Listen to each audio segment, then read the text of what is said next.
നമസ്കാരം, സ്വാഗതം സ്പെഷ്യൽ എഡിഷനിലേക്ക്. നരേന്ദ്രമോദി സർക്കാർ മൂന്നാം വട്ടവും അധികാരത്തിൽ ഏറുന്നു. ഇപ്പോൾ മോദി അടക്കമുള്ള പ്രധാനപ്പെട്ട നേതാക്കൾ എല്ലാവരും മന്ത്രിമാരായി സത്യപ്രതിജ്ഞ ചെയ്ത് കഴിഞ്ഞിട്ടുണ്ട്. 60-ലധികം പേരാണ് ഇന്ന് രാഷ്ട്രപതി ഭവൻ അങ്കണത്തിൽ നടക്കുന്ന ചടങ്ങിൽ സത്യപ്രതിജ്ഞ ചെയ്ത് അധികാരമേൽക്കുന്നത്. BJP നേതാക്കൾക്ക് MP-മാർക്ക് പുറമെ ഘടകകക്ഷി MP-മാരും സത്യപ്രതിജ്ഞ ചെയ്ത് അധികാരമേൽക്കുന്നുണ്ട്. അധികാരമേൽക്കുന്ന എല്ലാവരുടെയും വകുപ്പുകൾ സംബന്ധിച്ച് തീരുമാനമായിട്ടില്ല. കഴിഞ്ഞ തവണ നരേന്ദ്രമോദി സർക്കാരിൽ നരേന്ദ്രമോദി കഴിഞ്ഞാൽ അമിത്ഷാ എന്ന പേരായിരുന്നു. ഇത്തവണ നരേന്ദ്രമോദിക്ക് ശേഷം രാജ്നാഥ് സിംഗും അതിനുശേഷം അമിത്ഷായും എന്ന ഒരു വ്യത്യാസം അതിന്റെ ക്രമത്തിൽ വന്നിട്ടുണ്ട് എന്നത് കാണാം. അതിനിടെ NCPയിലെ അജിത് പവാർ പക്ഷം തങ്ങൾക്ക് അർഹിക്കുന്ന പരിഗണന നൽകിയില്ല എന്ന പേരിൽ ഈ മന്ത്രിസഭയിൽ ഒപ്പം ചേരുന്നില്ല എന്ന് പ്രഖ്യാപിച്ചിരിക്കുന്നു. പ്രഫുൽ പട്ടേലിനെ പോലെ മുതിർന്ന ഒരു നേതാവിന് സഹമന്ത്രി സ്ഥാനം തന്ന് അവഗണിക്കുകയോ അവമതിക്കുകയോ ചെയ്യരുത് എന്നാണ് അവരുടെ വാദം. പക്ഷേ BJP അത് ചെവിക്കൊണ്ടിട്ടില്ല. മൂന്നാമതൊരിക്കൽ കൂടി മോദി പ്രധാനമന്ത്രിയാകുമ്പോൾ അദ്ദേഹത്തിന്റെ പാർട്ടിക്ക് ഒറ്റയ്ക്ക് ഭൂരിപക്ഷമില്ല. അദ്ദേഹത്തിനും അമിത്ഷായ്ക്കും ഒറ്റയ്ക്ക് തീരുമാനിച്ച് മന്ത്രിമാരെയും സകലരെയും അങ്ങനെ പോകാൻ കഴിയുന്നവരുന്നില്ല. ഇത്തവണയില്ല. മൂന്നാം വട്ടം മുന്നണി ഭരണത്തിന്റെ നായകനായി മോദി വരുമ്പോൾ രാജ്യം പ്രതീക്ഷിക്കേണ്ടത് എന്തൊക്കെയാണ്? നമ്മുടെ രാഷ്ട്രീയം കാലാവസ്ഥ എന്തൊക്കെ തരത്തിലുള്ള പുതിയ മാറ്റങ്ങൾക്ക് പരുവപ്പെടുന്നതാവും? മുന്നണി ഭരണത്തിൽ മോദി എന്തുമാത്രം ഫ്ലെക്സിബിൾ ആയിരിക്കും? നരേന്ദ്രമോദി സർക്കാരിന്റെ ഹിന്ദുത്വ കാർഡ്, ഹിന്ദുത്വ അജണ്ട എത്ര നന്നായി പ്രയോഗവൽക്കരിക്കാൻ അല്ലെങ്കിൽ അത് വെളിച്ചത്തെടുക്കാൻ അവർക്ക് കഴിയും? പല ചോദ്യങ്ങൾ ഉണ്ട്. പിന്നെ മറ്റൊരു പ്രധാനപ്പെട്ട സംഗതിയുള്ളത്, കേരളത്തിൽ നിന്ന് 2 പേർ കേന്ദ്രമന്ത്രിമാരായി ഇന്ന് സത്യപ്രതിജ്ഞ ചെയ്യുന്നു എന്നതാണ്. തൃശ്ശൂരിൽ നിന്ന് ആദ്യമായി BJPക്ക് വേണ്ടി ജയിച്ച സുരേഷ് ഗോപിയും ഒപ്പം 4 പതിറ്റാണ്ട് കാലമായി കേരളത്തിൽ നിന്ന് BJPക്കൊപ്പം പ്രവർത്തിക്കുന്ന ജോർജ് കുര്യനും ഇന്ന് മന്ത്രിമാരാവുകയാണ്.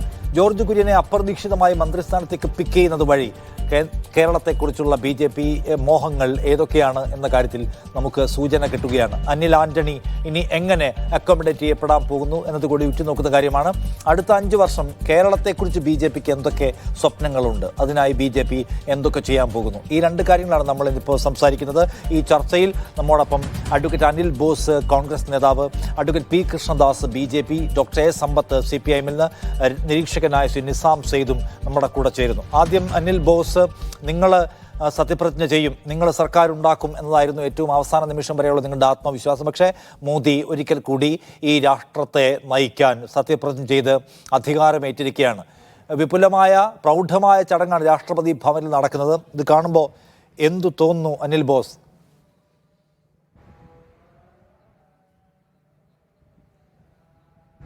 കാലാകാലങ്ങളിൽ നടക്കുന്ന ഒരു പ്രക്രിയയുടെ തുടർച്ച. രാജ്യത്തൊരു പൊതു തെരഞ്ഞെടുപ്പ് കഴിഞ്ഞാൽ ജയിക്കുന്ന പാർട്ടിയോ മുന്നണിയോ സത്യപ്രതിജ്ഞ ചെയ്യുക സ്വാഭാവികമാണ്. അത് നമ്മുടെ ജനാധിപത്യ ക്രമത്തിൽ നിലനിൽക്കുന്ന നടപടിയായിട്ടാണ് ഞാനിതിനെ കാണുന്നത്. പിന്നെ താങ്കൾ സൂചിപ്പിച്ചു പിന്നെ ഇന്ത്യ സഖ്യം ഗവൺമെൻറ് ഉണ്ടാക്കും എന്നായിരുന്നല്ലോ.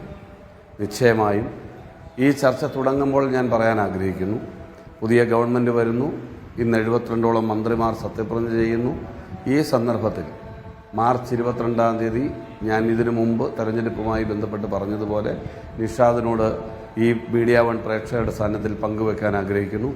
ഒന്നുകിൽ ഇക്കാലയളവിൽ ഏറ്റവും വേഗത്തിൽ ഇന്ത്യ സഖ്യം ഗവൺമെൻറ് കോൺസ്റ്റിറ്റ്യൂട്ട് ചെയ്യും, അല്ലെങ്കിൽ രാജ്യം വീണ്ടും ഒരു പൊതു തെരഞ്ഞെടുപ്പിനെ ഏത് സമയത്തും നേരിടേണ്ടി വരും എന്ന രാഷ്ട്രീയ സാഹചര്യത്തിലാണ് ഇന്നത്തെ സത്യപ്രതിജ്ഞ നടക്കുന്നത് എന്നാണ് ഞാൻ വിലയിരുത്തുന്നത്.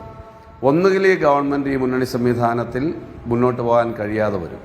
അങ്ങനെ കഴിയാതെ വരുന്ന സാഹചര്യത്തിൽ 34 MP-മാരുണ്ടെങ്കിൽ ഇന്ത്യ സഖ്യത്തിന് ഇന്ന് ഗവൺമെൻറ് ഉണ്ടാക്കാം. ഞങ്ങൾ കുതിരക്കച്ചവടത്തിനില്ല, ക്രിയാത്മകമായ പ്രതിപക്ഷമായിരിക്കുന്നു. രാഷ്ട്രീയ രംഗത്തെ ഓരോ ചലനങ്ങളും ഞങ്ങൾ നിരീക്ഷിക്കുകയാണ്. എന്തൊക്കെയാണ്, ഏതൊക്കെ രീതിയിലുള്ളൊരു ആറ്റിറ്റ്യൂഡിലൂടെയാണ് PM മുന്നോട്ട് പോകാൻ ആഗ്രഹിക്കുന്നത് എന്ന് ഞങ്ങൾ നോക്കുന്നു. ഞങ്ങളെ സംബന്ധിച്ചിടത്തോളം ഞങ്ങൾക്ക് നിരവധിയായിട്ടുള്ള പ്രശ്നങ്ങൾ ഞങ്ങളുടെ മുൻപിലുണ്ട്. അത് ഓഹരിയുമായി ബന്ധപ്പെട്ട കാര്യമാണെങ്കിലും ബോണ്ട് കാര്യങ്ങളാണെങ്കിലും ഇപ്പോൾ നീറ്റ് പരീക്ഷയിലെ പരീക്ഷാ പേപ്പർ ചോർന്നതടക്കമുള്ള ബഹുമുഖമായ വിഷയങ്ങൾ, അഗ്നിപഥ് പദ്ധതി, ജാതി സംവരണം തുടങ്ങി ഒരുപാട് കാര്യങ്ങൾ ഞങ്ങൾ വെച്ച മാനിഫെസ്റ്റോയും അതുമായി ബന്ധപ്പെട്ട് നിൽക്കുന്ന ജനകീയ പ്രശ്നങ്ങളുമടക്കം ഞങ്ങൾ നിരീക്ഷിക്കുകയാണ്. എങ്ങനെയാണ് ഇവർ മുന്നോട്ട് പോകുന്നതെന്ന് ഞങ്ങൾ നോക്കുന്നു. ജനവിധി മാനിച്ചുകൊണ്ട് ഞങ്ങൾ കരുതിയതുപോലെ തന്നെ ഇന്ത്യ സഖ്യത്തിന് മിനിമം 236 സീറ്റിലേക്ക് എത്താൻ കഴിയുമെന്ന് കരുതി വലിയ ആശങ്കകളില്ലാതെ അവിടെ ഞങ്ങൾക്ക് എത്താൻ കഴിഞ്ഞു. മാറ്റം വന്നു എന്ന് പറയുന്ന ആന്ധ്രയിലെ ഫലത്തിലും ഒറീസയിലെ ഫലത്തിലുമാണ് മാറ്റം വന്നത്. അത് ഞങ്ങളെ ബാധിക്കുന്ന കാര്യമാണോ എന്ന് ചോദിച്ചാൽ നേരിട്ട് ഞങ്ങൾക്ക് അവിടെ വലിയ ഗുണം ഒന്നും ഉണ്ടായിരുന്ന സ്ഥലമല്ല. പക്ഷേ അതിൽ ഇവർ താൽക്കാലികമായി പിടിച്ചു നിൽക്കുന്നു. മുന്നണി എന്നുള്ള നിലയിലും പാർട്ടി എന്നുള്ള നിലയിലും അങ്ങനെ സ്വതന്ത്രമായി ഇവർക്ക് വിഹരിക്കാൻ കഴിയാത്ത അന്തരീക്ഷം ഉണ്ടായിരിക്കുന്നു. ഇവർക്ക് വ്യത്യസ്തമായ ആശയങ്ങളുള്ളവരെ യോജിപ്പിച്ച് മുന്നോട്ട് പോകാൻ കഴിയില്ല. പ്രത്യേകിച്ച് തെലുങ്ക് ദേശത്തിന് ഉള്ള നിലപാടെന്ന് പറയുന്നത് മുസ്ലിം സമൂഹത്തോടുള്ള നിലപാട് എന്താണെന്ന് നമുക്കറിയാം. നരേന്ദ്രമോദിയുടെ നിലപാട് എന്താണ് എന്ന് നമുക്കറിയാം. തർക്കമില്ലല്ലോ ആ കാര്യത്തിൽ.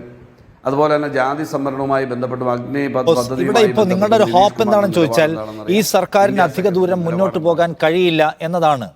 അങ്ങനെ എങ്ങനെയാണ് വിചാരിക്കുക? ഇതിനു മുൻപും മുന്നണി ഭരണത്തെ 5 വർഷം പൂർത്തിയാക്കിയ അനുഭവം BJPക്ക് ഉണ്ടല്ലോ. ആ BJP ഇവിടെ ഏകപക്ഷീയമായ നിലപാടുകൾ എടുത്ത് സ്വന്തം സർക്കാരിനെ വീഴ്ത്തിക്കളയും എന്നൊക്കെയുള്ളത് നിങ്ങളുടെ ഒരു അമിത പ്രതീക്ഷയല്ലേ? ഇനിയിപ്പോൾ ഇങ്ങനെയാണ് ഭരിക്കാൻ കഴിയുന്നെങ്കിൽ ഇങ്ങനെ ഭരിക്കുക എന്നായിരിക്കുമല്ലോ അവരുടെ ഒരു ടാർഗറ്റ്. അവരതിനനുസരിച്ചുള്ള ചില നയമാറ്റങ്ങളോ സമീപന മാറ്റങ്ങളോ ഒക്കെ ഓൾറെഡി അതിനകത്ത് അഡോപ്റ്റ് ചെയ്ത് കഴിയാനുള്ള സാധ്യതയുണ്ട്. അതുകൊണ്ട് താനേ വീണുകളയും. പിന്നെ ഈ പറഞ്ഞ നിതീഷ് കുമാറും അല്ലെങ്കിൽ ഈ എന്താ പറയുക നായിഡുവും ഒക്കെ ഇതിനെ വീഴ്ത്താൻ കാത്തിരിക്കുകയാണ്. ചെറിയ ഒരു പ്രശ്നം വന്നാൽ അപ്പം തെറ്റിയിറങ്ങാൻ കാത്തിരിക്കുകയാണ് എന്നതൊക്കെ അതിമോഹമല്ലേ? കേൾക്കാൻ കഴിയുന്നില്ല, മുറിഞ്ഞാണ് കേൾക്കുന്നത്. അതുകൊണ്ട് ഞാൻ പറയുന്ന മറുപടിയിൽ എന്തെങ്കിലും പാകപ്പിഴ വന്നാൽ ശ്രദ്ധിക്കുക, അല്ലെങ്കിൽ ടെക്നിക്കലായി അത് പരിശോധിക്കാൻ പറയുക. ഇവിടെ ഈ ഗവൺമെന്റ് താഴെ പോകണം എന്നും പറഞ്ഞുകൊണ്ടല്ല ഞങ്ങൾ ഇരിക്കുന്നത്. ഞങ്ങൾക്ക് രാജീവ് ഗാന്ധി പ്രതിപക്ഷ നേതാവായിരുന്ന കാലത്ത് ഒന്നാം കക്ഷിയായിരുന്നു ഇന്ത്യൻ പാർലമെന്റിൽ കോൺഗ്രസ്. അന്ന് മുന്നണി സംവിധാനത്തിൽ ഞങ്ങൾക്ക് ഗവൺമെന്റ് ഉണ്ടാക്കാൻ കഴിയുമായിരുന്നു. പക്ഷെ ഞങ്ങളത് തയ്യാറാകാതെ പ്രതിപക്ഷത്തിരിക്കുക എന്ന് പറയുന്ന മാതൃകാപരമായ സമീപനം കാഴ്ചവെച്ചവരാണ്. ഇക്കുറി 36 സീറ്റും കൂടി ഉണ്ടെങ്കിൽ മാത്രമേ ഞങ്ങൾക്ക് ഗവൺമെന്റ് ഉണ്ടാക്കാൻ കഴിയൂ.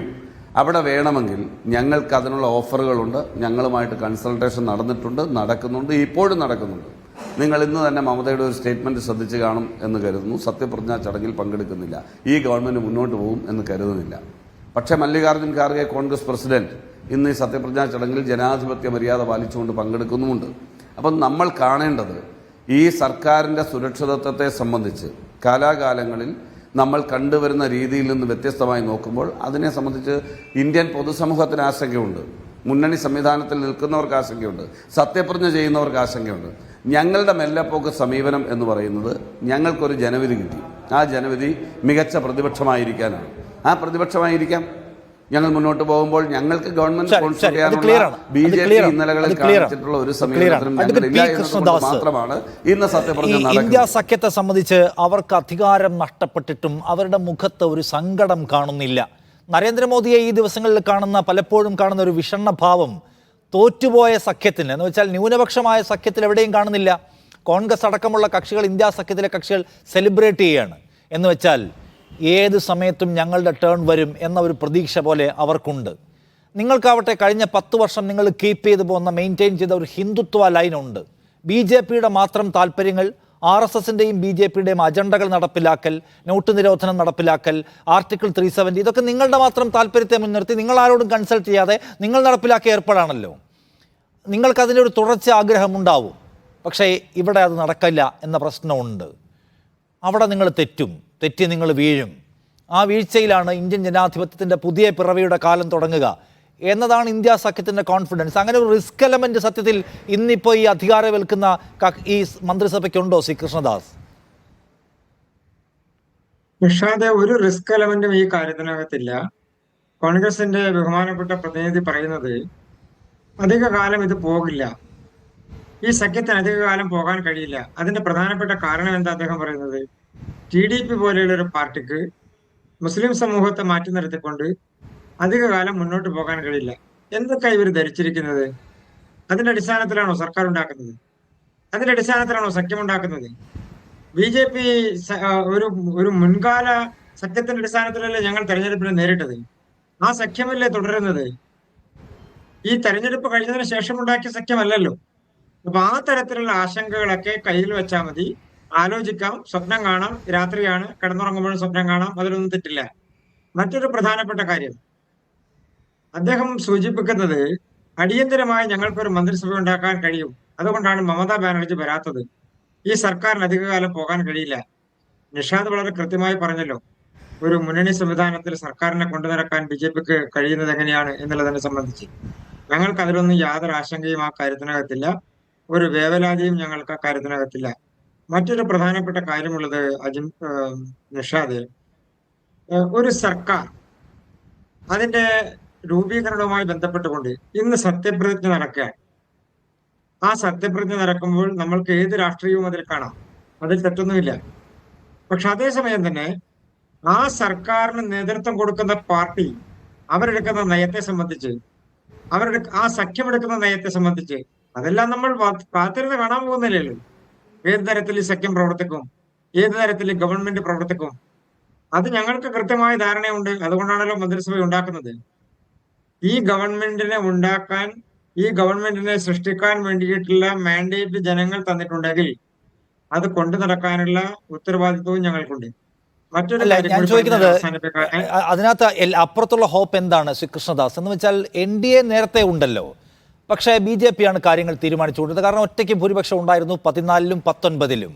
അതുകൊണ്ട് BJPയുടെ നയപരിപാടി നടക്കൂ. ഇപ്പം നോട്ട് നിരോധനം ഭയങ്കരമായ ഒരു പോളിസി ഡിസിഷൻ അല്ലേ, പക്ഷേ എവിടെയും ഡിസ്കസ് ചെയ്തില്ലല്ലോ. അതേപോലെ തന്നെ ആർട്ടിക്കിൾ 370 NDAയിൽ ഡിസ്കസ് ചെയ്യപ്പെട്ടിട്ടില്ല. അങ്ങനെ പല വിധത്തിലുള്ള തീരുമാനങ്ങൾ, പ്രഖ്യാപനങ്ങൾ, പദ്ധതികൾ NDAയിൽ ഡിസ്കസ് ചെയ്യപ്പെട്ടില്ല എന്നുള്ളത് എല്ലാവർക്കും അറിയാവുന്ന കാര്യമാണ്. ഇനി പക്ഷേ ഡിസ്കസ് ചെയ്യപ്പെടേണ്ടി വരും. അങ്ങനെ ഡിസ്കസ് ചെയ്യുമ്പോൾ അതിനകത്ത് പലതരത്തിലുള്ള അഭിപ്രായങ്ങൾ ഉയർന്നു വരും. BJPയെ സംബന്ധിച്ച് അവർ തെരഞ്ഞെടുപ്പ് കാലത്ത് പ്രസംഗിച്ചത് മുസ്ലിം സംവരണം നടപ്പിലാക്കുന്ന പ്രശ്നമില്ല എന്നാണ്. അത് BJPയുടെ ഒരു നയപരിപാടിയാണ്. അതുപോലെ ആർട്ടിക്കിൾ 370 BJPയുടെ നയപരിപാടിയാണ്. അല്ലെങ്കിൽ യൂണിഫോം സിവിൽ കോഡ് BJPയുടെ ഒരു അത്യാവശ്യം എന്ന നിലയ്ക്കാണ്. പൗരത്വ നിയമത്തിലെ വ്യവസ്ഥകൾ BJPയുടെ നയപരിപാടിയുടെ ഭാഗമാണ്. NDAയ്ക്ക് അങ്ങനെ ഒരു നയമില്ല. പൗരത്വ നിയമം ഇന്ന നിലയ്ക്ക് ഇന്ന മതങ്ങളെ വിഭാഗീയമായി സൃഷ്ടിച്ച് നടപ്പിലാക്കണമെന്ന്. അപ്പോൾ അത് നടക്കാതെ വരുമ്പോൾ ഉണ്ടാകുന്ന ഒരുതരം സംഘർഷം ഉണ്ടല്ലോ. അത് കഴിഞ്ഞ 2019-ലും 2014-ലും അതിന് സാധ്യത ഉണ്ടായിരുന്നില്ല. അതിനു മുമ്പുള്ള വാജ്പേയി സർക്കാരിൻ്റെ കാലത്തും ആ സാധ്യത ഉണ്ടായിരുന്നില്ല. ഇത് പക്ഷേ ഹിന്ദുത്വത്തിൽ ഊന്നിപ്പോകുന്ന ഒരു സംഗതി ഇടയ്ക്ക് വെച്ച് ഒരു കൺസൾട്ടേഷൻ വേണ്ടി വരുമ്പോൾ അതിലൊരു ഒലച്ചിൽ വരില്ല എന്നാണ് അനിൽ ബോസ് ചോദിക്കുന്നത്. അനിൽ ബോസിന് മനസ്സിലാക്കാത്തത് കൊണ്ടാണ്. BJPക്ക് ഒറ്റക്ക് ഭൂരിപക്ഷം ഉള്ളപ്പോഴും ഞങ്ങൾ കൺസൾട്ടേഷൻ നടത്തുന്ന പാർട്ടിയാണ്. BJPക്ക് ശക്തമായിട്ടുള്ള ഭൂരിപക്ഷം ഉള്ളപ്പോഴും ഞങ്ങൾ നയങ്ങൾ നടപ്പാക്കുന്ന പാർട്ടിയാണ്. ഇനി അങ്ങോട്ടേക്കും ഞങ്ങൾ നയങ്ങൾ നടപ്പാക്കുന്ന പാർട്ടിയാണ്. വാജ്പേയി ഗവൺമെന്റിൽ ഏറ്റവും കൂടുതൽ ഘടകകക്ഷികളെ ചേർത്തുകൊണ്ട് ഭരണം നടത്തിയിരുന്നപ്പോഴും ഞങ്ങൾ ഞങ്ങളുടേതായിട്ടുള്ള നയങ്ങൾ നടപ്പാക്കിയിട്ടുള്ള പാർട്ടിയാണ്. ആ കൂട്ടുകക്ഷി മന്ത്രിസഭയിൽ ഇരുന്നുകൊണ്ട്, കക്ഷി സംവിധാനത്തിൽ ഇരുന്നുകൊണ്ട് അത് ഞങ്ങളുടെ അജണ്ടക്കൊപ്പം തന്നെ മറ്റുള്ളവരുടെ അജണ്ട കൂടി സെറ്റ് ചെയ്തുകൊണ്ട് അതങ്ങനെ മുന്നോട്ട് കൊണ്ടുപോകാമെന്ന് ഞങ്ങൾക്ക് നല്ല ധാരണയുണ്ട്. ഇതിൽ എന്ന് വെച്ചാൽ ശ്രീ കൃഷ്ണദാസ്, നിങ്ങൾ സമവായത്തിന്റെ ഒരു വഴി എടുക്കാൻ പോവുകയാണ് എന്നാണ്. അങ്ങനെയാണെങ്കിൽ അനിൽ ബോസിന് കുറെ കാലം കാത്തിരിക്കേണ്ടി വരും. കാരണം അഗ്നിവീർ പദ്ധതി വലിയ പ്രൊട്ടസ്റ്റ് ഉണ്ടായല്ലോ, വലിയ പ്രതിഷേധം ഉണ്ടായി. നിങ്ങൾ അണുവിട അനങ്ങിയില്ല, നടപ്പിലാക്കുമെന്നതായിരുന്നു വാശി. പക്ഷേ ഇപ്പം നിതീഷ് പറയുന്നത് എന്താണ്? അത് പറ്റില്ല, നമുക്കത് ഒന്ന് റീവിസിറ്റ് ചെയ്യണം ആ പ്ലാൻ എന്നതാണ്. അപ്പം നിങ്ങൾക്ക് അവിടെ ചിലപ്പോൾ കോംപ്രമൈസ് ചെയ്യേണ്ടി വരും. യൂണിഫോം സിവിൽ കോഡിൻ്റെ ആയാലും പൗരത്വത്തിൻ്റെയൊക്കെ കാര്യത്തിലായാലും ഈ പറയുന്ന കക്ഷികൾക്ക് വേറെ വേറെ ടേക്കാണുള്ളത്. അപ്പോൾ അവിടെയെല്ലാം നിങ്ങൾക്കൊരു പുനഃപരിശോധന ആവശ്യമായി വേണ്ടി വരും. അങ്ങനെ വന്നാൽ പരിശോധിക്കാൻ ഞങ്ങൾക്ക് മടിയുമില്ല എന്നതിലേക്ക് നിങ്ങൾ വഴങ്ങി മാറുമോ എന്നാണ് ഞാൻ ചോദിക്കുന്നത്. നിഷാദെ, അതിൽ എന്താ സംശയമുള്ളത്? നമ്മൾക്ക് ആർക്കെങ്കിലും അതിൽ സംശയമുണ്ടോ? ഒരു ഘടകകക്ഷി മന്ത്രിസഭയെ എങ്ങനെ കൊണ്ടു നടക്കണം എന്നുള്ളതിന്റെ അടിസ്ഥാനത്തിലും ഒരു ശക്തമായിട്ടുള്ള ഭൂരിപക്ഷം ഉള്ളപ്പോൾ ഒരു സർക്കാരിനെ എങ്ങനെ കൊണ്ടു നടക്കണം, ഞങ്ങൾക്ക് അതൊക്കെ ധാരണയുണ്ടെന്നേ. അതെങ്ങനെ നടത്തണം, എങ്ങനെ കൊണ്ടുപോകണം എന്നുള്ളത്. ഈ കോൺഗ്രസിന്റെ പ്രതിനിധി അനിൽ ബോസിനെ പോലെയുള്ളവർ കുറച്ചു കാലം കൂടി നിങ്ങൾ കാത്തിരിക്കേണ്ടി വന്നവർ, കുറച്ചു കാലമല്ല വളരെയധികം കാലം കാത്തിരിക്കേണ്ടി വരും. അതിന്റെ പ്രധാനപ്പെട്ട ഒരു കാരണം അവർ സ്വപ്നം കാണുകയാണ് ഇങ്ങനെയാവാം. ഇതിപ്പോ ഒരു ഒരു ഒരു അത്ഭുതം കൊണ്ട് കിട്ടിപ്പോയതാണ്. ഈ ഉത്തർപ്രദേശിലും ബാക്കിയുള്ള സ്ഥലങ്ങളിലെല്ലാം ഒരു ത്രികോണ മത്സരം വന്നപ്പോൾ പ്രത്യേകിച്ച് മായാവതിയുടെ പാർട്ടിക്ക് അവിടെ ഉണ്ടായിരുന്ന വോട്ടുകൾ കൂടി ക്യാൻവാസ് ചെയ്തുകൊണ്ട് കൊണ്ടുപോകാൻ കഴിഞ്ഞ ഒരു പ്രത്യേകമായിട്ടുള്ള രാഷ്ട്രീയ കാലാവസ്ഥയിലാണ് ഇതെല്ലാം സംഭവിച്ചിരിക്കുന്നത്. അതെല്ലാം എക്കാലവും നിലനിൽക്കാൻ തോന്നുന്നുണ്ടോ? അതിന്റെ ഒന്നാമത്തെ ഘടകമല്ലേ. എത്ര തവണ കോൺഗ്രസിന്റെ MP-മാർ കൂട്ടം കൂടി ഒരു യോഗം ചേർന്നു, UPA യോഗം ചേർന്നു, പ്രതിപക്ഷ നേതാവിനെ തെരഞ്ഞെടുത്തോ? ഇവിടുത്തെ മന്ത്രിസഭ രൂപീകരിച്ച് ഒരു പ്രശ്നവുമില്ലാതെ മന്ത്രിസഭ അധികാരത്തിലേറി അവർ അതുമായി ബന്ധപ്പെട്ടുകൊണ്ടുള്ള നടപടികളുമായി മുന്നോട്ട് പോവുകയാണ്. അത് മാത്രമല്ല, പോർട്ട്ഫോളിയോയുടെ കാര്യത്തിൽ തീരുമാനമായിട്ടുണ്ടെന്ന് തോന്നുന്നില്ല. ഉത്തർപ്രദേശിന്റെ കാര്യത്തിൽ അനിൽ ബോസിന് വേറെ വാദം ഉണ്ടാവും. അപ്പൊ ഞാൻ ചോദിക്കുന്നത്, നമ്മൾ ആദ്യത്തെ പോയിന്റ് ഇതാണ് ശ്രീ കൃഷ്ണദാസ്. എന്ന് വെച്ചാൽ ഒരു ശക്തമായ സർക്കാരുള്ളപ്പോൾ എങ്ങനെ പോകണം, ഒരു മുന്നണി ഭരണത്തിൽ എങ്ങനെ നയപരിപാടികൾ നടപ്പിലാക്കണം എന്ന കാര്യത്തിൽ ഞങ്ങൾക്ക് നല്ല ബോധ്യമുണ്ട്. എന്ന് വെച്ചാൽ മോദി 3.0 എന്ന് പറയുന്ന സംഗതി 1ഉം 2ഉം മോദി സർക്കാരുകളുടെ അതേ നിലക്കുള്ള ഒരു തുടർച്ചയായിരിക്കില്ല, അതിൻ്റെ വഴി വേറെ ആയിരിക്കും എന്നാണ് മനുഷ്യൻ മനസ്സിലാക്കേണ്ടത്. നിഷാദിന് അങ്ങനെയല്ലേ മനസ്സിലായത്? അങ്ങനെ തന്നെയല്ലേ എല്ലാവരും മനസ്സിലാക്കുന്നത്. ആ രാഷ്ട്രീയമല്ല എല്ലാവരും ഉൾക്കൊള്ളുന്നത്, ആ രാഷ്ട്രീയമല്ല എല്ലാവർക്കും പരിചിതമായിട്ടുള്ളത്. അങ്ങനെ തന്നെയല്ലേ അത് പോകാൻ കഴിയൂ. അതിലൊന്നും ഒരു വ്യത്യാസമില്ലെന്നേ. യെസ് അതിൽ യെസ് ഞാനൊന്ന് വരാം ഒരു ഞാനൊന്ന് കാര്യം ഞാനൊന്ന് അല്ലല്ല വരാം ഞാനൊരു ആ ഒരു പോയിന്റ് കാര്യം ക്ലിയർ സൂചിപ്പിക്കാം. ആണ്. നമുക്ക് അടുത്തേക്കൊന്ന് വരുന്നതിന് മുമ്പ് അഡ്വക്കേറ്റ് സമ്പത്ത്, CPIM നേതാവ് നമ്മോടൊപ്പം. സമ്പത്ത്, ഒരു ജനാധിപത്യ പ്രക്രിയയിൽ ജനങ്ങൾ തിരഞ്ഞെടുക്കുന്നത് എന്താണോ അതിനെ റെസ്പെക്ട് ചെയ്യുക എന്നുള്ളതാണ് എല്ലാ പൊളിറ്റിക്കൽ പാർട്ടികളുടെയും ബാധ്യത. ആ നിലയ്ക്ക് ഈ വിജയത്തെ, NDA സഖ്യത്തിൻ്റെ ഈ വിജയത്തെ നിങ്ങൾ മാനിക്കേണ്ടതുണ്ട്. ഈ ജനവിധിയെ അംഗീകരിക്കുകയും ഈ സർക്കാർ എന്ന നിലയ്ക്ക് അതിനെ നമ്മൾ ഒരു ജനാധിപത്യപരമായി റെസ്പെക്ട് ചെയ്യുകയും വേണം. ഈ സർക്കാരിനെ നിങ്ങൾ അങ്ങനെ പുതിയൊരു ഒരു ഒരു ഒരു ഒരു പരിതസ്ഥിതിയിൽ രൂപപ്പെടുന്ന സർക്കാരാണ് എന്ന് വെച്ചാൽ ഒരു ഏകശിലാത്മകമായ സംവിധാനം, ഒരൊറ്റ കക്ഷിക്ക് മാത്രമായ ഭൂരിപക്ഷം എന്നത് ഇത്തവണ ഇല്ല. അതുകൊണ്ട് നിങ്ങൾ കുറച്ചുകൂടി ആരോഗ്യ സ്വഭാവമുള്ള, ജനാധിപത്യാരോഗ്യം പ്രകടമാക്കുന്ന, കുറച്ചുകൂടി പ്രൊഡക്റ്റീവായ ഒരു സർക്കാരിനെ പ്രതീക്ഷിക്കുന്നുണ്ടോ ഇത്തവണ?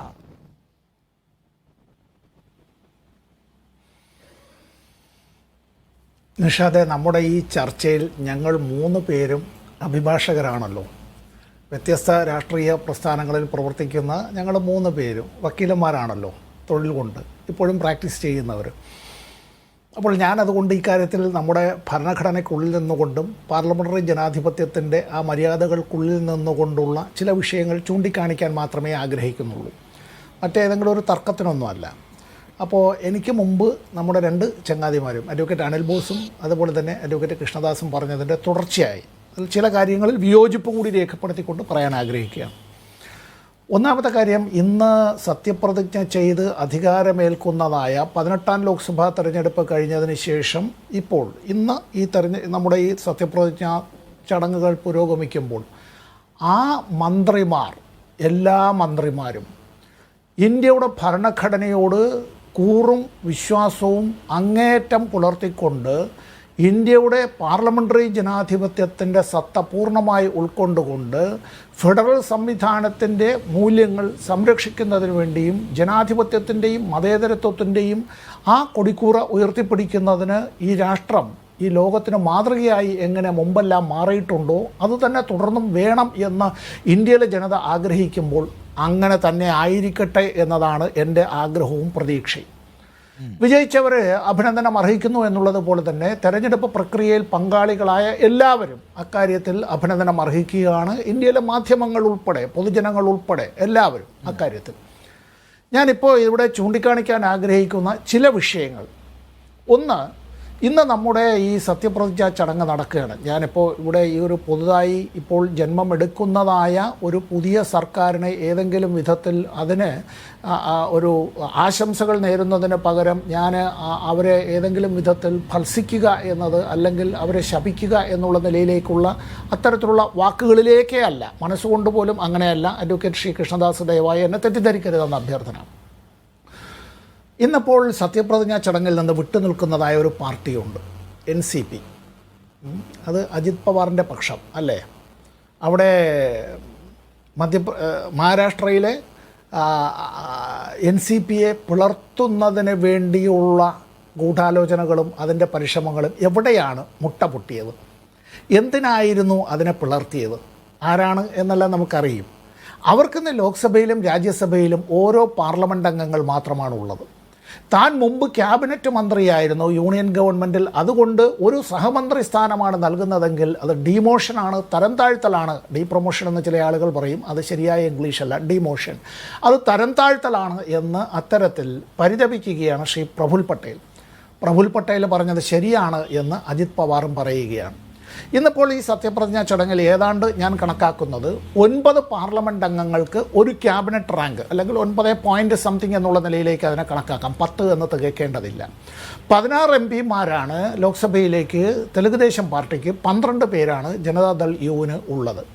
ഇവരെല്ലാം എങ്ങനെയാണ് തൃപ്തിപ്പെടുത്തുക എന്നുള്ളതുള്ളത് അത് BJP-യുടെ നേതൃത്വമാണ് അക്കാര്യത്തെ സംബന്ധിച്ച് തീരുമാനിക്കേണ്ടത്. ഇതോടൊപ്പം തന്നെ BJP-ക്കകത്ത് തന്നെ ഇക്കാര്യത്തിൽ, BJP-ക്കകത്ത് മാത്രമല്ല, BJP-യെ നിയന്ത്രിച്ചു കൊണ്ടിരുന്ന RSS-നുള്ളിൽ ഉൾപ്പെടെ നിരവധി വ്യത്യസ്ത സ്വരങ്ങൾ ഉടലെടുക്കുകയാണ്. ഏകശിലയിൽ വാർത്തെടുത്തതുപോലെ എന്നൊന്നും പറഞ്ഞിട്ട് ഇനിയൊരു കാര്യവുമില്ല. ഇന്ത്യ രാഷ്ട്രീയമായി ഒരു പുതിയ ഘട്ടത്തിലേക്ക് പ്രവേശിക്കുകയാണ് നിഷാദെ. 1977 ലോക്സഭാ തെരഞ്ഞെടുപ്പിൽ ഇന്ത്യയിൽ ഏകകക്ഷി ഭരണം അവസാനിച്ചു എന്നുള്ളതും അങ്ങനെ കോൺഗ്രസിൻ്റെ അധികാര കുത്തക അവസാനിച്ചു എന്നും EMS അന്ന് പറഞ്ഞിരുന്നു എങ്കിൽ ഇന്ന് 2024 ഈ തെരഞ്ഞെടുപ്പ് കഴിയുമ്പോൾ ഇന്ത്യയുടെ രാഷ്ട്രീയ ചിത്രത്തിൽ വളരെ അതിവേഗം പുതിയ ചില വികാസങ്ങൾ സംഭവിച്ചുകൊണ്ടിരിക്കുകയാണ്. രാഷ്ട്രീയ കക്ഷികൾ വ്യത്യസ്ത ചേരികളിൽ നിന്നവർ വ്യത്യസ്തങ്ങളായിട്ടുള്ള നിലപാടുകൾ എടുത്തിരുന്നവർ ഇന്ത്യയുടെ ഭരണഘടന സംരക്ഷിക്കുന്നതിനും പാർലമെൻ്ററി ജനാധിപത്യ വ്യവസ്ഥ നിലനിർത്തുന്നതിനും ഫെഡറൽ സത്ത അത് നിലനിൽക്കണമെന്ന ആഗ്രഹമുള്ള നിലയിലേക്ക് ആ പ്രാദേശികമായ കക്ഷികളടക്കം അത്തരത്തിലുള്ള അവരുടേതായിട്ടുള്ള സംവിധാനങ്ങളിലേക്ക്, അത് മുന്നണി എന്നുള്ള നിലയിൽ തെരഞ്ഞെടുപ്പ് മാത്രമല്ല, സഖ്യം എന്നുള്ള നിലയിൽ മാത്രമല്ല, അങ്ങനെ പല കാര്യങ്ങളും നിരന്തരമായ ചർച്ചകളിലേക്ക് വരികയാണ്. ഇവിടെ ഇന്ത്യയിലെ ജനങ്ങൾ നൽകുന്നതായ മാൻഡേറ്റ് അംഗീകരിക്കുക എന്നുള്ളത് രാഷ്ട്രീയ പാർട്ടികളുടെ ബാധ്യത എന്നുള്ളതല്ല. അവിടെ നിഷാദ് പറഞ്ഞ ആ കാര്യത്തോട് ഞാൻ ഒന്ന് സ്നേഹപൂർവ്വം വിയോജിക്കുകയാണ്. It is not a liability, അതൊരു ബാധ്യതയല്ല, അതൊരു കടമയാണ്, അതൊരു ഡ്യൂട്ടിയാണ്. അത് അവരുടേതായിട്ടുള്ള അവർ പ്രവർത്തിക്കുന്നതായിട്ടുള്ള ഇന്ത്യൻ ഭരണഘടനയോട് കൂറും വിശ്വാസവും പ്രകടിപ്പിക്കുന്നു എന്ന് തെരഞ്ഞെടുപ്പ് കമ്മീഷന് എഴുതി കൊടുത്തിട്ടുള്ള, അത് രേഖാമൂലം പ്രഖ്യാപിച്ചിട്ടുള്ള രാഷ്ട്രീയ പാർട്ടികൾ ഈ തെരഞ്ഞെടുപ്പിൽ മത്സരിച്ചിട്ടുള്ളപ്പോൾ വിജയിച്ചവരും പരാജയപ്പെട്ടവരും എല്ലാം തന്നെ ഇക്കാര്യത്തിൽ ഇന്ത്യൻ ജനത നൽകുന്ന ആ വിധിയെഴുത്തിനെ അനുസരിക്കാൻ അവർ ചുമതലപ്പെട്ടവരാണ്. ഇവിടെ BJPയെ സംബന്ധിച്ചിടത്തോളം ഞാൻ ചുരുക്കുന്നതിന് മുമ്പ് ഒരു കാര്യം, എല്ലാം BJPക്കകത്തുള്ള ജനാധിപത്യത്തെക്കുറിച്ചൊന്നും ഞാനിപ്പോൾ പറയാൻ ആഗ്രഹിക്കുന്നില്ല. എന്നോട് തന്നെ സംസാരിച്ചിട്ടുള്ള ഇതുപോലൊരു ടെലിവിഷൻ ചർച്ചയിൽ തന്നെ അക്കാര്യത്തെക്കുറിച്ച് പറഞ്ഞിട്ടുള്ള, ഇത് മീഡിയ വണ്ണിലല്ല എന്ന് മാത്രമേ ഉള്ളൂ, കുശബാവു താക്കറയിൽ നിന്ന് അമിത്ഷായിലേക്ക്, അന്ന് അദ്ദേഹം BJPയുടെ പ്രസിഡൻ്റാണ്, ആ സമയത്തുള്ള ചർച്ചയാണ്, ഞാനന്ന് പാർലമെൻറ്റ് അംഗമായിരിക്കുമ്പോൾ, അമിത്ഷായിലേക്കുള്ള ദൂരം എന്നത് നിങ്ങൾ പ്രതീക്ഷിക്കുന്നതിനും അപ്പുറമാണ് എന്ന് അത് പറയാനുണ്ടായ കാരണം എന്നത് ലാളിത്യത്തിൻ്റെയും സത്യസന്ധതയുടെയും BJPക്കുള്ളിൽ തന്നെ അത്തരത്തിലുള്ള കുറേ ഗാന്ധിയൻ ആദർശങ്ങൾ ഉണ്ടായിരുന്ന അടൽ ബിഹാരി വാജ്പേയിയുടെ ശിഷ്യഗണങ്ങളിൽ പെടുന്നവർ എന്നൊക്കെ വിശേഷിപ്പിക്കാവുന്ന നിലയിലേക്ക് അത് BJPയുടെ റാങ്ക് ആൻഡ് ഫയലിനോട് പോലും അങ്ങനെ ഇടപെടുകയും എതിർ രാഷ്ട്രീയ ചേരികളിലുള്ളവരോട് അങ്ങനെ ഇടപെടുകയും ചെയ്യുന്നതായ ഒരു തലമുറ കുശബാവു താക്കറയോടൊപ്പം അസ്തമിച്ചു എന്നും ഇപ്പോൾ എത്തപ്പെട്ടിട്ടുള്ളത് അമിത്ഷായുടേതായ തലമുറയിലേക്കാണ് എന്നും സൂചിപ്പിച്ച ഒരു ചങ്ങാതി ഇന്ന് ഈ ഗവൺമെൻറ്റിൽ മന്ത്രിയായി സത്യപ്രതിജ്ഞ ചെയ്യുകയാണ്. ആര് എന്നും എപ്പോഴെന്നുള്ളതും പിന്നീട് ഒരു ചർച്ചയിൽ ഞാൻ തന്നെ പറയാം. ശരി, അപ്പോൾ ഇന്ത്യൻ രാഷ്ട്രീയത്തിനകത്ത് വളരെ കാതലായ ഒരു മാറ്റത്തിൻ്റെ തുടക്കം എന്ന് ഈ മന്ത്രിസഭ സത്യപ്രതിജ്ഞയെ കാണുകയാണ് ശ്രീ സമ്പത്ത്. ശ്രീ നിസാം സയ്യിദ് നിരീക്ഷകൻ നമ്മുടെ കൂടെ. ശ്രീ നിസാം സയ്യിദ്, ഇവിടെ ഇതൊരു ഒരു കൂട്ടുകക്ഷി സർക്കാരാണ്. നരേന്ദ്രമോദി ആവട്ടെ എന്താ പറയുക, എല്ലാം ഒറ്റയ്ക്ക് തീരുമാനിച്ച് മാത്രം, അഹമ്മദാബാദ് മുതൽ ഇങ്ങോട്ടെ എല്ലാം ഒറ്റയ്ക്ക് മാത്രം തീരുമാനിച്ചു പരിചയമുള്ള, മുന്നണി ഭരണത്തിൻ്റെ വഴക്കങ്ങൾക്കകത്ത് ഇടപെട്ട് പരിചയമില്ലാത്ത ഒരാൾ ആണ്. അതുകൊണ്ട് ഇവർ തമ്മിൽ തെറ്റിപ്പോകും വളരെ പെട്ടെന്ന് എന്ന് വിചാരിക്കുന്ന ആ വിചാരം കുറച്ച് കാൽപ്പനികമാണ്. കാരണം അങ്ങനെ എന്തെങ്കിലും പറഞ്ഞ് മോദിയായിട്ടും BJPയായിട്ടും വേഗത്തിൽ ഉടക്കി ഇറങ്ങാൻ കഴിയും വിധത്തിൽ നിസ്സാര സമീപനമാണോ TDPക്കും JDUവിനുമൊക്കെ ഇക്കാര്യത്തിലുള്ളത്? അവർക്ക് ഇപ്പോൾ നോക്കൂ, TDPയെ സംബന്ധിച്ച് ആന്ധ്രാപ്രദേശിൽ അവർക്ക് ഒരുപാട് ആവശ്യങ്ങളുണ്ട്. ആന്ധ്രാപ്രദേശിനെ കുറിച്ച് ഒരുപാട് മോഹങ്ങൾ നായിഡുവിനുണ്ട്. അദ്ദേഹത്തിന് ആധുനിക ആന്ധ്രയുടെ പിതാവ് എന്ന നിലയ്ക്ക് രേഖപ്പെടുത്തണമെന്ന് ആഗ്രഹമുള്ള ആളാണ്. അപ്പോൾ അവർ ഒരു ബെറ്റർ റിലേഷൻഷിപ്പ് ഉണ്ടാക്കുക, കേന്ദ്ര സർക്കാരുമായി നല്ല നിലയ്ക്ക് പോവുക എന്നതൊക്കെയല്ലേ അവരുടെ ഒരു പ്രധാനപ്പെട്ട ഒരു പരിഗണനാ വിഷയമായിട്ട് വരിക. അത് വേഗത്തിൽ ഉടക്കിപ്പോയി കളയും എന്നത് എന്തുമാത്രം നല്ല ഒരു നിരീക്ഷണമായിരിക്കും, പ്രതീക്ഷയായിരിക്കും. ഇന്ത്യൻ രാഷ്ട്രീയത്തിലെ നിർണായകമായ ഒരു നിമിഷമാണ് ഇന്ന് എന്നുള്ള കാര്യത്തിൽ സംശയമില്ല. കാരണം നമുക്കറിയാം, 2014 മുതൽ 2024 വരെ ഉണ്ടായിരുന്നത് NDA സർക്കാരല്ല, BJP സർക്കാരല്ല, അത് നരേന്ദ്രമോദി സർക്കാരായിരുന്നു. നരേന്ദ്രമോദിയുടെ ഗ്യാരണ്ടി എന്ന് മുൻനിർത്തിയാണ് കഴിഞ്ഞ തെരഞ്ഞെടുപ്പിനെ ഈ മുന്നണി നേരിട്ടത്. അത് മുന്നണിയായിട്ടല്ല, നരേന്ദ്രമോദി നയിക്കുന്ന സർക്കാർ എന്ന നിലയിലാണ് അത് മുന്നോട്ട് പോയത്. ഞാൻ കേൾക്കുന്നു. എന്നാൽ ഇപ്പോൾ അധികാരം ഏറ്റെടുത്തിരിക്കുന്നത് നരേന്ദ്രമോദി സർക്കാർ എന്നല്ല. ഈ സർക്കാർ ഇന്നലെ അധികാരമേറ്റപ്പോൾ മുതൽ പാർലമെന്ററി പാർട്ടി യോഗം ചേർന്നപ്പോൾ മുതൽ ഇത് NDA സർക്കാർ എന്ന നിലയിലാണ് നരേന്ദ്രമോദിയും പറയുന്നത്, ഇന്നിപ്പോൾ BJP നേതാക്കളും പറയുന്നത്, മറ്റെല്ലാവരും വിശേഷിപ്പിക്കുന്നു. അതുകൊണ്ട് തന്നെ ഇത് തന്നെ കാതലായ ഒരു ബ്രേക്ക് ഇന്ത്യൻ രാഷ്ട്രീയത്തിൽ ഉണ്ടായിട്ടുണ്ട് എന്നുള്ളത് സത്യമാണ്. ഈ സർക്കാരിനെ നരേന്ദ്രമോദി മുൻപ് സർക്കാരുകളെ നയിച്ചതുപോലെ നയിക്കുമോ എന്നുള്ളതാണ് നമ്മുടെ മുന്നിലുള്ള ചോദ്യം. ആ ചോദ്യത്തെ നമ്മൾ നിഷേധാത്മകമായി സമീപിക്കേണ്ടതുണ്ട് എന്ന് ഞാൻ കരുതുന്നില്ല. എങ്കിലും രാഷ്ട്രീയത്തിൽ എപ്പോഴും ചരിത്രം ഭാവിയിലേക്കുള്ള ചൂണ്ടുപലകയാണ്. നരേന്ദ്രമോദി എന്നും അദ്ദേഹത്തിൻ്റെതായ ഒരു പ്രവർത്തന ശൈലിയുള്ളയാളാണ്, ഒരു സ്റ്റൈൽ ഓഫ് ഫംഗ്ഷനിങ് ഉള്ളയാളാണ്. അത് അത്യന്തം വ്യക്തികേന്ദ്രീകൃതമാണ്. അത് കൂടിയാലോചനകൾക്ക് വഴങ്ങുന്നതല്ല, അത് വിട്ടുവീഴ്ചകൾക്ക് വഴങ്ങുന്നതല്ല. അത് അദ്ദേഹം തീരുമാനമെടുക്കും, അത് നടപ്പിലാക്കും എന്നുള്ളതാണ് അദ്ദേഹം മുഖ്യമന്ത്രി ആയിരുന്ന കാലം മുതൽ ഇന്ന് ഈ കഴിഞ്ഞ സർക്കാരിന്റെ കാലം വരെ തുടർന്നത്. അതുപോലെ തന്നെ അദ്ദേഹത്തിന് ഒരു സ്റ്റൈൽ ഓഫ് ഗവേണൻസ് ഉണ്ടായിരുന്നു. ആ സ്റ്റൈൽ ഓഫ് ഗവേണൻസ് എന്ന് പറയുന്നത് PMO കേന്ദ്രീകൃതമായ ഒരു സ്റ്റൈൽ ഓഫ് ഗവേണൻസ് ആണ്. തീരുമാനങ്ങൾ അവിടെ എടുക്കും, ആ തീരുമാനങ്ങൾ ക്യാബിനറ്റിൽ അദ്ദേഹം പറയും, അല്ലെങ്കിൽ അദ്ദേഹം പരസ്യമായി പ്രഖ്യാപിക്കും, മറ്റുള്ളവർ അംഗീകരിക്കും. അതിനു മുമ്പ് ചർച്ചയോ അല്ലെങ്കിൽ മറ്റ് വിശദമായ കൂടിയാലോചനകളോ ഒന്നും അദ്ദേഹത്തിന് അതിൻ്റെ ആവശ്യമില്ലായിരുന്നു. അദ്ദേഹത്തിന് അങ്ങനെ ഒരു സ്റ്റൈൽ ഓഫ് ഗവേണൻസും ഇല്ലായിരുന്നു. ഇതൊക്കെ മാറ്റി വെച്ചുകൊണ്ട് മാത്രമേ അദ്ദേഹത്തിന് ഈ സർക്കാരിനെ മുന്നോട്ട് നയിക്കാൻ കഴിയുള്ളൂ. അത് അദ്ദേഹത്തിന് അസാധ്യമായ കാര്യമാണ് എന്ന് ഞാൻ പറയുന്നില്ല. പക്ഷെ ഇപ്പോഴത്തെ നിലയിൽ അദ്ദേഹത്തിന് ഇപ്പോഴത്തെ പ്രവർത്തന ശൈലികൾ മാറ്റി വെച്ചുകൊണ്ട് മാത്രമേ അത്തരം ഒരു ശൈലി സ്വീകരിക്കാൻ പറ്റുള്ളൂ. അതായത് അദ്ദേഹത്തെ തന്നെ റീഇൻവെന്റ് ചെയ്തുകൊണ്ട്, അദ്ദേഹത്തെ സ്വയം നവീകരിച്ചുകൊണ്ട് മാത്രമേ ഈ ഒരു സർക്കാരിനെ അധികകാലം മുന്നോട്ട് നയിക്കാൻ കഴിയുള്ളൂ. അങ്ങനെ സ്വയം നവീകരിക്കാൻ കഴിയുന്ന ഒരാളാണോ അദ്ദേഹം എന്ന് ചോദിച്ചാൽ കഴിഞ്ഞകാല ചരിത്രങ്ങൾ അതിന് നമുക്ക് പോസിറ്റീവായ ഉത്തരമല്ല തരുന്നത് എന്ന് മാത്രമേ പറയാനുള്ളൂ.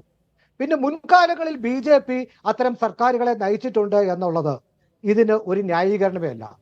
അടൽ ബിഹാരി വാജ്പേയിയുടെയും ലാൽകൃഷ്ണ അദ്വാനിയുടെയും BJP അല്ല നരേന്ദ്രമോദിയുടെയും അമിത്ഷായുടെയും BJP എന്ന് നമുക്കറിയാം. പക്ഷേ നിസാം സയ്യിദ്, കഴിഞ്ഞ തവണത്തേതുപോലെ അല്ല. നോക്കൂ, ഇവിടെ രാജ്നാഥ് സിംഗിനെ പോലെ വളരെ സീനിയർ ആയിട്ടുള്ള, കൂടുതൽ അക്സെപ്റ്റൻസ് മുന്നണി രാഷ്ട്രീയത്തിനകത്തുള്ള ഒരാളെ സെക്കൻഡ് പൊസിഷനിലേക്ക് BJPയും RSSും ഇപ്പോൾ കൊണ്ടുവരുന്നുണ്ട് എന്നതുകൂടി കാണണം. ഇനി മോദിക്ക് എവിടെയെങ്കിലും ഒരു ചെറിയ പിഴ പറ്റിയാൽ അത് മാനേജ് ചെയ്യാൻ കുറച്ചുകൂടി സീനിയർ ആയിട്ടുള്ള ഒരു ലീഡറെ അവരവിടെ കൊണ്ടുവരുന്നുണ്ട് സെക്കൻഡ് പൊസിഷനിലേക്ക്. സെക്കൻഡ് പൊസിഷൻ എന്ന് മാത്രമേ ഉള്ളൂ. അദ്ദേഹത്തിന്റെ വകുപ്പ് എന്താണെന്ന് നമ്മൾ ഇനിയും അറിയത്തില്ല. ആഭ്യന്തരം അദ്ദേഹത്തിലേക്ക് വരുമോ അതോ രാജ്യരക്ഷാ മന്ത്രിയായി തുടർന്നുകൊണ്ട് തന്നെയാണോ അദ്ദേഹം നമ്പർ 2 ആയിരിക്കുക എന്നുള്ളതൊന്നും നമുക്കറിയില്ല. മുൻ മന്ത്രിസഭയിലും അദ്ദേഹം ഔപചാരികമായി നമ്പർ 2 ആയിരുന്നു എന്നുള്ളതാണ് നമുക്കറിയാൻ കഴിയുന്നത്. ലോക്സഭയിലെ സീറ്റിംഗ് ഒക്കെ അദ്ദേഹം ഇനി വകുപ്പുകൾ നിർണ്ണയിക്കുമ്പോൾ എന്തായാലും അമിത്ഷാ ഉള്ള മന്ത്രിസഭയിൽ തീരുമാനങ്ങൾ എടുക്കുന്നതിൽ അമിത്ഷായ്ക്ക് വലിയ പ്രാധാന്യം ഉണ്ടാകും എന്നുള്ള കാര്യം ഉറപ്പാണ്. ഈ മന്ത്രിസഭയായിരിക്കില്ല നരേന്ദ്രമോദി നേരിടുന്ന വെല്ലുവിളി. മന്ത്രിസഭയ്ക്ക് പുറത്ത് ഘടകകക്ഷികളെ എങ്ങനെ മാനേജ് ചെയ്യുന്നു എന്നുള്ളതായിരിക്കും നരേന്ദ്രമോദി നേരിടുന്ന വെല്ലുവിളി. അധികാരത്തെ ഉപയോഗിക്കാൻ, അധികാര സ്ഥാപനങ്ങളെ ഉപയോഗിക്കാൻ ഒക്കെ നരേന്ദ്രമോദിക്ക് വലിയ മികവുണ്ട്. അതുപയോഗിച്ച് മറ്റു കക്ഷികളെ നേരിടാൻ നരേന്ദ്രമോദിക്ക് മികവുണ്ട്. പക്ഷെ കൂട്ടുകക്ഷി സംവിധാനത്തിൽ ഞാൻ ചോദിക്കുന്നത്, ഇതിനകത്ത് ഇപ്പോ JDUവിനെ സംബന്ധിച്ച് അവർക്ക് ചില ലോക്കൽ താല്പര്യങ്ങളുണ്ട്.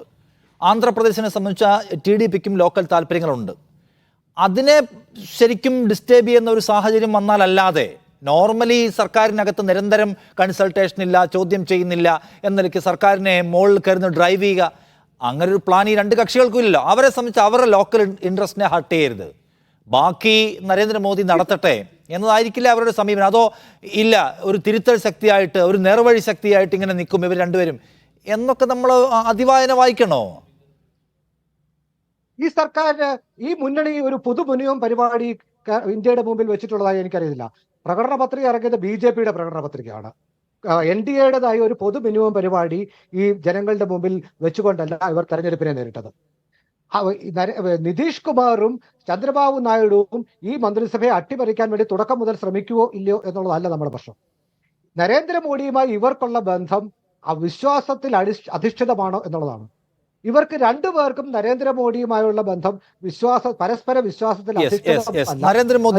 നരേന്ദ്രമോദിയോട് നേരിട്ട് പ്രശ്നങ്ങൾ ഉണ്ടായിരുന്നതിന്റെ പാരമ്പര്യമുള്ളവരാണ്. നരേന്ദ്രമോദിക്കെതിരെ വളരെ കണിശമായ പൊസിഷൻ പരസ്യമായി എടുത്തിട്ടുള്ളവരാണ്. ആ അവിശ്വാസം ഏത് സമയത്തും ഞങ്ങളുടെ പാർട്ടിയെ പിളർത്തി ഒറ്റയ്ക്ക് ഭൂരിപക്ഷമുള്ള സംഘമായി മാറാൻ BJP ശ്രമിച്ചേക്കുമെന്ന അവിശ്വാസം എപ്പോഴും ഒരു കനൽ പോലെ അവിടെ കിടക്കുന്നതാണ്. ഞാൻ ഈ ചർച്ചയിലേക്ക് വീണ്ടും ശ്രീ അനിൽ ബോസ്, കേന്ദ്രത്തിൽ സർക്കാർ സത്യപ്രതിജ്ഞ ചെയ്യുന്നു, അവിടെ മന്ത്രിമാരെ തീരുമാനിച്ചത് കാണുക. സുരേഷ് ഗോപി കേന്ദ്രമന്ത്രി ആകും എന്ന പ്രചരണം നടത്തിയതിനു ശേഷവും കൂടിയാണല്ലോ അദ്ദേഹം വിജയിക്കുന്നത്. സ്വാഭാവികമായിട്ടും സുരേഷ് ഗോപി കേന്ദ്രമന്ത്രിയാവുന്നു. പോരാത്തതിന് അപ്രതീക്ഷിതമായി ജോർജ് കുര്യനെ കൂടി കേരളത്തിൽ നിന്ന് മന്ത്രിയാക്കാൻ കേന്ദ്ര സർക്കാർ തീരുമാനിക്കുന്നു, BJP നേതൃത്വം തീരുമാനിക്കുകയാണ്. വെച്ചാൽ അവരെ സംബന്ധിച്ചതായി മോദി 2 തവണ ഈ കൗണ്ടിങ്ങിന് ശേഷമുള്ള പ്രസംഗത്തിൽ കേരളത്തിലെ നേട്ടത്തെക്കുറിച്ച് എടുത്തു പറഞ്ഞു. കേരളത്തിൽ അവരെക്കാലവും സ്വപ്നം കണ്ടിരുന്ന ഒരു കൺസോളിഡേഷൻ വർക്കായി തുടങ്ങി. ഇനി അതിന് നമ്മൾ ഫ്യൂവൽ ചെയ്ത് കൊടുത്താൽ മതി എന്ന നിലയ്ക്ക് ആവേശത്തോടെ BJP ചില പണികൾ തുടങ്ങുകയാണ്. നിങ്ങൾക്ക് ആശങ്കയുണ്ടോ കേരളത്തിലിരിക്കുമ്പോൾ?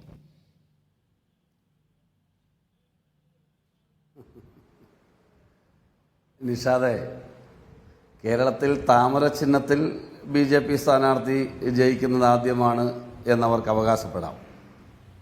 പക്ഷേ ഇപ്പോൾ അവർ മുന്നണി എന്നാണല്ലോ പറയുന്നത്. ഞാൻ അവരുപയോഗിക്കുന്ന പോലെ ഇണ്ടാ സഖ്യമാണ് അവരുടേത് എന്നൊന്നും ഞാൻ പറയാൻ ആഗ്രഹിക്കുന്നില്ല. എന്തായാലും ഇപ്പോൾ ഒരു മുന്നണി എന്ന് പറഞ്ഞു തുടങ്ങിയല്ലോ. അങ്ങനെയാണെങ്കിൽ ദേശീയ ജനാധിപത്യ സഖ്യം അല്ലെങ്കിൽ BJPയും സഖ്യകക്ഷികളും എന്ന നിലയിൽ ആദ്യമായിട്ടല്ല അവർക്ക് പാർലമെൻറ്റിൽ അംഗങ്ങൾ ഉണ്ടാകുന്നത്. കേരളത്തിൽ നിന്ന് ഇതിനു മുമ്പ് പാർലമെൻറ്റ് അംഗം ഉണ്ടായല്ലോ. മൂവാറ്റുപുഴ പാർലമെൻറ്റ് മണ്ഡലത്തിൽ നിന്ന് ജയിച്ചല്ലേ PC തോമസ് കേന്ദ്രമന്ത്രിസഭയിൽ അംഗമായത്. അതിനുശേഷം അദ്ദേഹത്തിൻ്റെ സ്ഥിതി നമ്മൾ കണ്ടില്ലേ.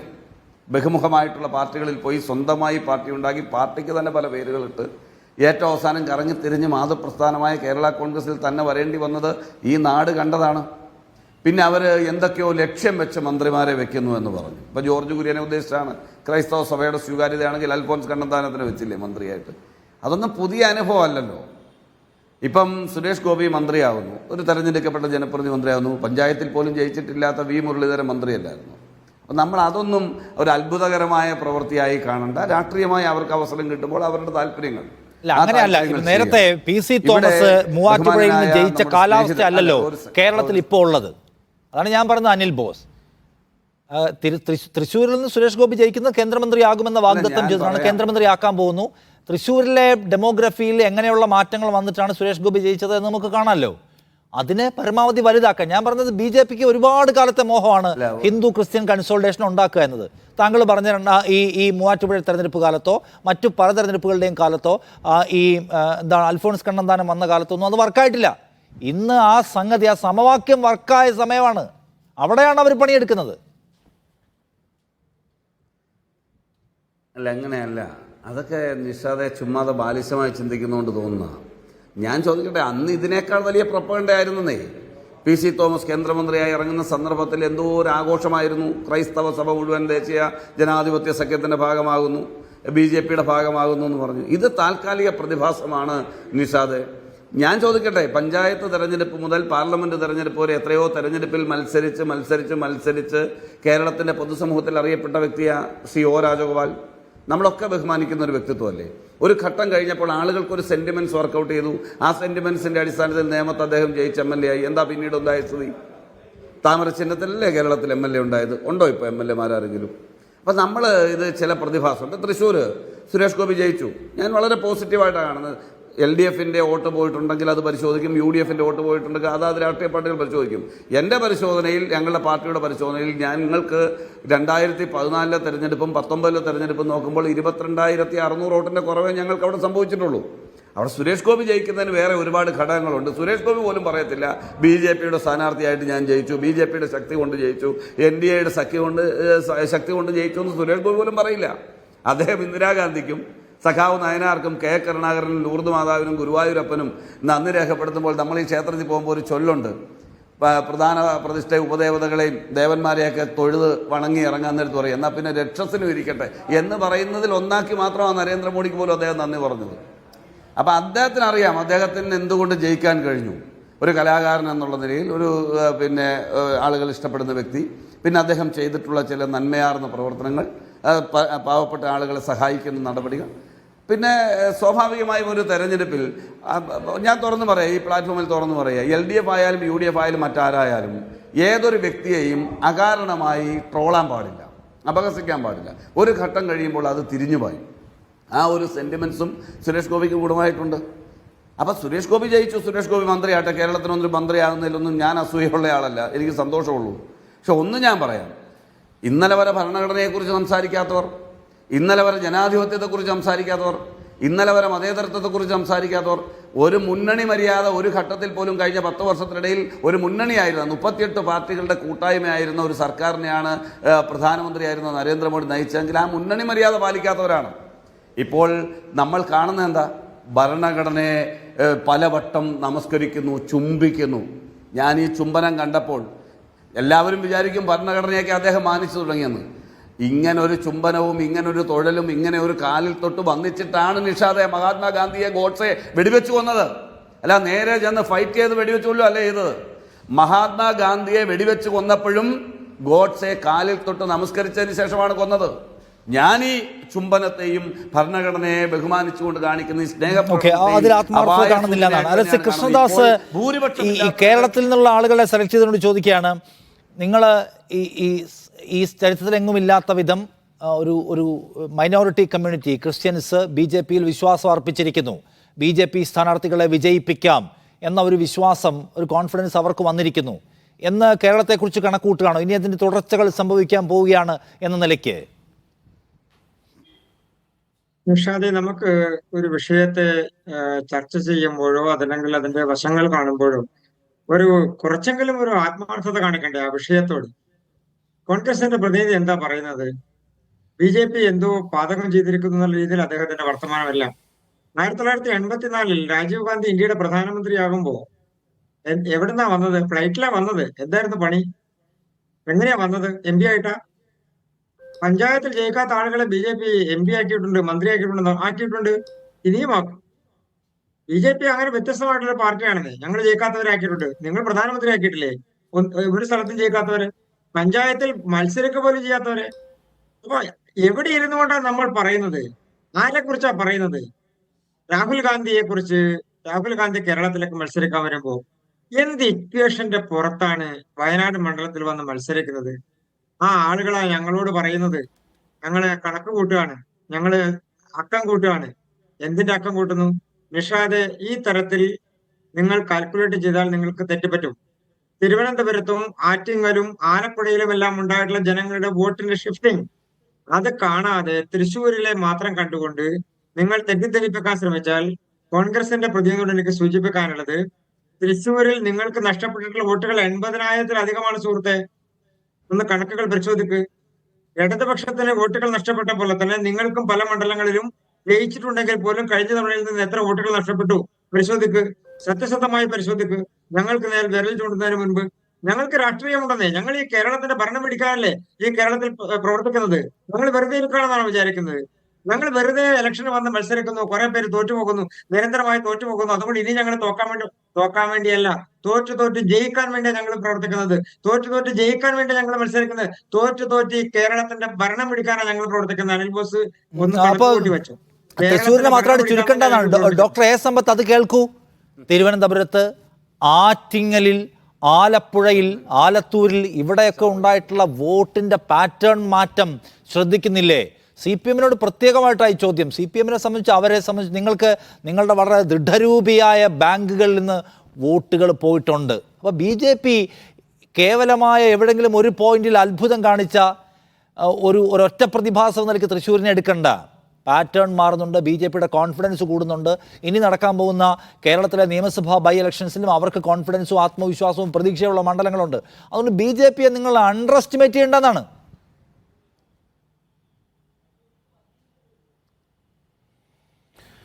ഞങ്ങൾ BJP-യെ ഒരു കാരണവശാലും അവരുടെ കരുത്ത്, സ്വാധീനം അതൊന്നും ചെറുതായി കാണാൻ ആഗ്രഹിക്കുന്നില്ല.